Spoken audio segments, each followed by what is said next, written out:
kota sendiri, kabupaten sendiri. Dia butuh makan, dia butuh minum, dia butuh telur, dia butuh ayam. Kenapa kita tidak supply dari lumbung kita?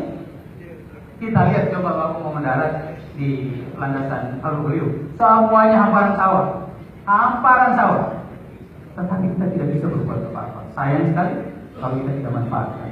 Kalau bisa kita menjadi hub bagi food supply, bukan saja di Indonesia Timur. Kalau bisa juga di negara-negara yang penduduknya banyak, yaitu Cina. Cina sekarang hati-hati mulai berambah kepada kita.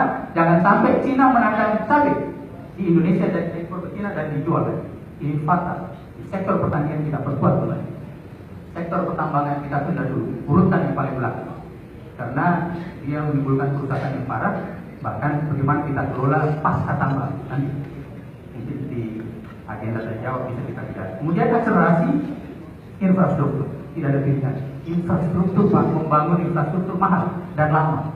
Apa yang kita lakukan? Kita cari. Kita lihat di lobby, bolak-balik kalau keluar lewat itu, aduh, tidak bisa tidur kita. Tidak bisa tidur. Di Munabara kita sampai sudah bisa tidur. Jadi artinya bedanya jalan provinsi harus terus. Kalau tidak uang terbengkalai. Maka infrastruktur yang kita bangun, menurut saya jalan, dan yang paling penting adalah infrastruktur teknologi informasi. Ini baru.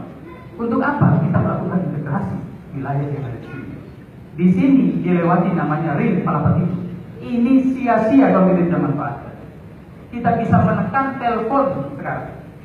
Kita bisa belanja online gara-gara IT. Kita bisa menghemat belanja rumah tangga 30% dari IT, dari kelapa ini. Kenapa kita tidak sebut? Kita tidak jemput peluang ini.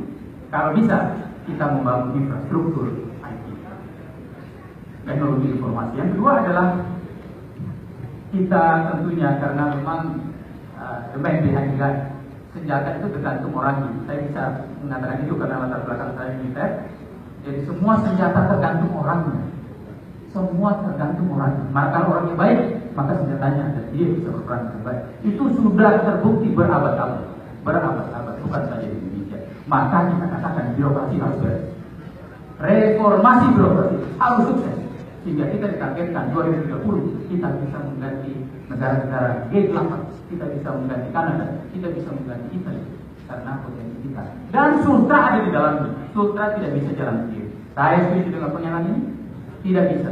Kita tidak bisa di bawah katak dalam tempurung atau tempurung di bawah katak.